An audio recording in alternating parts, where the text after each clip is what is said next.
można się domyśleć po naszych ubraniach, wiadomo w którą stronę dzisiaj jedziemy w naszej kuchni. I tym razem nie podróżujemy do Włoch, nie. Żadna Francja, żadna Hiszpania, żadna Grecja, Te nic bluzy takiego. przywieźliśmy z dalekiej podróży do Indii wiele lat temu i zostały, i zapomnieliśmy o nich, a ubraliśmy się To dzisiaj już prawie specjalnie na tę okazję, żeby przygotować dla Was samosy. Samosy, czyli indyjskie pierogi smażone w głębokim oleju, ale w wersji bezglutenowej i wegańskiej.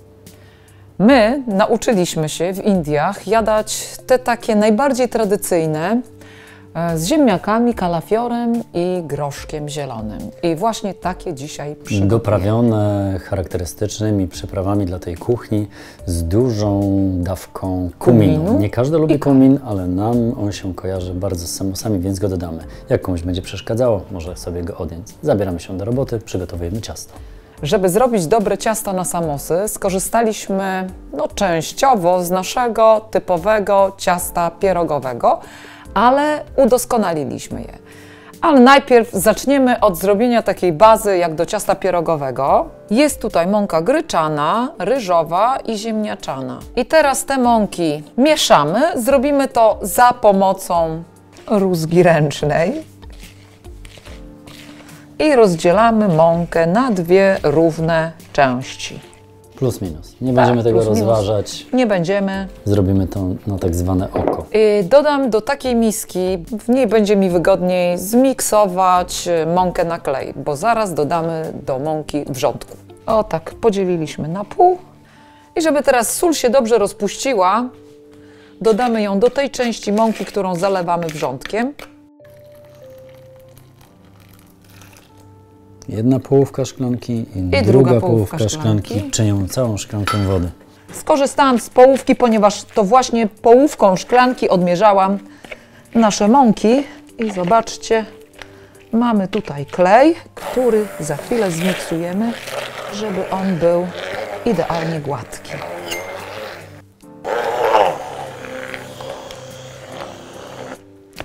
Zobaczcie, mamy bardzo fajny klej, on zastąpi nam w naszym cieście gluten. Można wyłączyć już mikser, bo ja wiem, że mam tendencję do wkładania rąk i oczyszczania. Włączonego blendera. O, tak to zrobimy. Nie można tak, nie można, Nie. I teraz poczekamy chwileczkę, aż klej lekko przestygnie, dlatego że reszta mąki ma dopiero gotować się w głębokim oleju, a nie w tej chwili we wrzątku. W tym momencie zabieramy się za przygotowanie farszu. Wstawiliśmy wcześniej do piekarnika parowego ziemniaki umyte, pokrojone w paseczki, w kosteczkę i posiekany na dość drobno, ale nie na wióry, kalafior. Po ugotowaniu na parze mamy taką mieszankę, którą za chwilę wrzucimy na patelnię, ale najpierw na patelni ląduje olej, który podgrzewamy.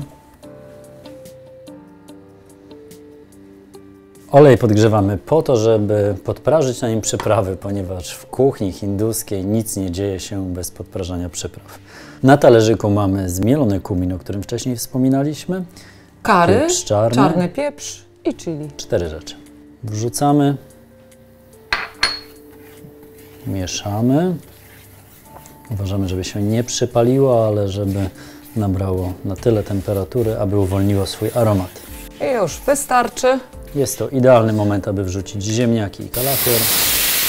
I zmniejszyć odrobinę moc palnika.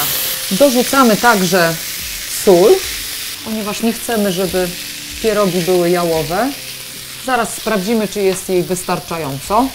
Myślę, że tak, bo my nie solimy zbyt wiele, ale też nie należymy do tych osób, które soli unikają w kuchni. Gdybyśmy dodawali groszek mrożony, wtedy...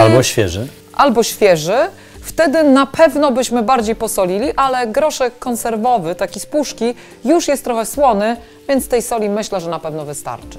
I jeszcze przez chwilę dusimy, smażymy, aż połączą się smaki w nadzieniu. Wersja, którą jedliśmy w Indiach, oprócz tego, że miała glutenowe ciasto, to miała w środku w nadzieniu kumin, który był w całości. ale my jesteśmy miłośnikami kuminu i kminku w wersji zmielonej. W wersji zmielonej, dokładnie tak. Ale oczywiście, jeżeli chcecie, możecie dać go w całości.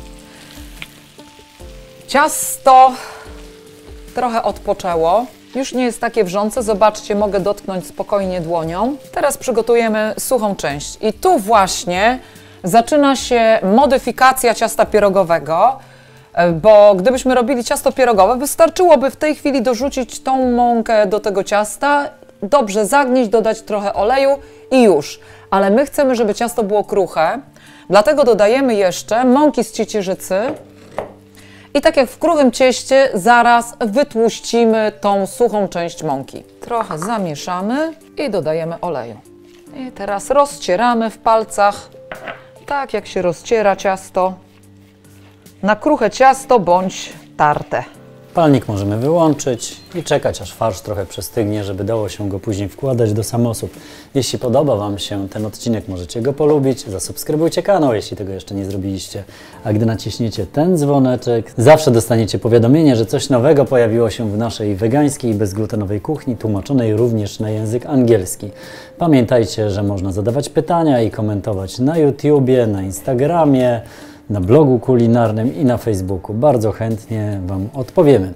I zaglądajcie na dół, tam w opisie macie wszelkie informacje na temat nowych odcinków, na temat szkoleń kulinarnych. Szkolenia pierogowe są przed nami, przed świętami, na temat live'ów i e-booków, które są z nimi połączone, a także na temat nowej książki z 52 tygodniami z bezglutenową kuchnią wegańską. Wszystko tam na dole. A jeśli chcecie zobaczyć przepisy na inne pierogi, te bardziej tradycyjne, bardziej polskie w wersji bezglutenowej i wegańskiej, link tutaj nad Joli głową.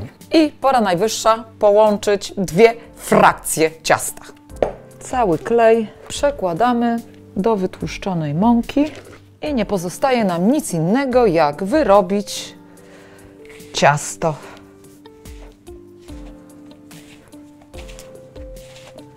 Rzeczywiście w tej chwili najlepiej jest ciasto zagnieść ręcznie, ale na silikonowej macie, gdyż bardzo ważne jest, żeby dobrze składniki się połączyły i tylko dzięki takiemu właśnie naciskaniu tak się stanie.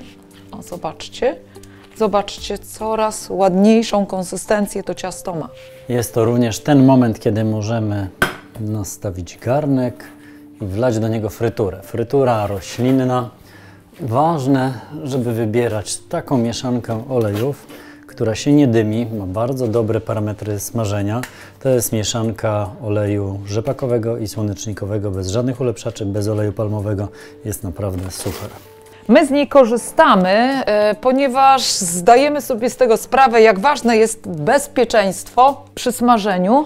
Oczywiście, znajdą się też w tym momencie tacy, którzy stwierdzą, że smażenie jest niezdrowe. Zgadzamy się, że nie jest to najzdrowsza metoda obróbki termicznej jedzenia, jednak jest bardzo pyszna i ulubiona prawie przez wszystkich. Tak czy inaczej, jeżeli macie ochotę, odpowiadam z góry, możecie te samosy również upiec bez smażenia. W piekarniku, ale będziemy smażyć. Ja jednak wolę takie smażone i naprawdę, jeżeli nie jada się na co dzień smażonych rzeczy, to raz na jakiś czas pozwólcie sobie na to, żeby zjeść takie tradycyjne, prawdziwe jedzenie. Resztę ciasta odkładamy na blacie pod miską, żeby nie wysychało. No i zabieramy się w tej chwili za rozwałkowanie ciasta. Lepimy takie podłużne krążki, no może nie krążki, muszą być podłużne, ponieważ przekroimy je na pół, tak to się robi w wersji tradycyjnej. I my właśnie spróbujemy w takiej wersji i powiemy Wam szczerze, że tak naprawdę my w domu przygotowujemy różnie. Ja czasami lepię z nich tradycyjne pierożki. I teraz przekrajamy ciasto na pół, zabieramy taką połówkę, smarujemy lekko jedną stronę, zawijamy i tworzymy taki rożek. Do środka nakładamy farsz. Jeśli włożymy więcej farszu i przepchniemy go trochę, ciasto się delikatnie rozszerzy i farszu w środku będzie więcej. Smarujemy brzeg, który zaginamy w tę stronę. Jeśli farsz chce uciekać, trzeba go przydusić i mamy gotowe takie rożki. Zróbmy test rozgrzania tłuszczu. Myślę, że to jest ten moment. Smażącą się próbkę możemy wyjąć, wrzucić Ja bym jej nie wyrzucała, ja bym ją zjadła. Dobrze, to Chrupiące zjesz. ciasto. i wkładamy pierożki.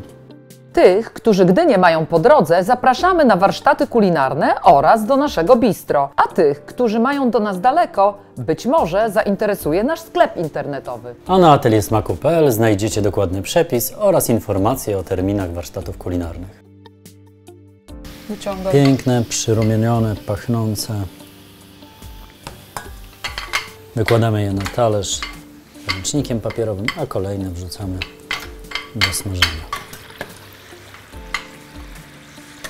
Delikatnie mieszamy, aby nie przywarły do dna garnka, jeśli macie tak samo mały garnek jak my. I czekamy. Zapomniałem o włączeniu wentylacji. Oj, ona jest To jest konieczna. konieczne podczas smażenia. Ciach. To będą samosy dla głodomorów. Ogromne. Tak. Smarujemy. Zaklejamy. I tutaj na dole również. Och, te duże to nie był dobry pomysł, gdyż bardzo trudno zlepić, włożyć palec do środka, ale czego się nie zrobi z głodu. Dobrze dociskamy, żeby nadzienie nie wypłynęło. Ale wiecie, z tłuszczem to jest tak, że z tłuszczu trudniej nadzieniu wypłynąć niż z wody. Dlatego nawet jeżeli nie będziecie mieli dobrej techniki, to te pierożki i tak wyjdą. Jeżeli ciasto pomimo przykrycia trochę Wam wyschnie, zawsze możecie odrobinę dodać wody i jeszcze raz zagnieść. O, zobaczcie. I ono znowu staje się bardziej sprężyste. I znowu oddzielamy tylko tyle, ile potrzebujemy na kolejne 2 pierożki, a całą resztę pod pierzynkę. Co ty robisz? Próbuję. Bardzo dobre. Wiecie, powiem Wam szczerze, że ja się wcale nie martwię, jak mi to nadzienie zostaje, bo ja je lubię zjeść tak w taki sposób samo, a czasami do tego smażymy sobie papadany. Kolejne pierożki wyjmujemy. Piękne, rumiane, pachnące indyjską kuchnią. Do fritury wrzucamy kolejne, bo nie mieszczą się takie kolosy. Tym razem 2, bo takie wielkie zrobiliśmy. Słuchajcie, będziemy tutaj dalej smażyć, ale w międzyczasie, tak zwanym Jesteśmy bardzo międzyczasie, głodni. będziemy jeść, ponieważ jesteśmy bardzo głodni. Z czym się podaje samosy w Indiach z różnymi sosami? Najczęściej są to chutneje, jest to chutney pomidorowy. Ten przepis będziemy mieli dla Was za tydzień, a dzisiaj skonsumujemy nasze samosy z chutneyem śliwkowym. Są to węgierki, które sami zbieramy, imbir i korzenne przyprawy. Przepis znajdziecie tutaj nad Joli głową. Jak Niekoniecznie zwykle. namawiamy Was do tego, żebyście odwiedzali nasz sklep internetowy. Zróbcie to sami. Smacznego i na zdrowie. A on już je. Smacznego i na zdrowie. Proszę bardzo, wszystko na Ciebie czeka. A ja dalej robię pierożki, bo jestem odpowiedzialna.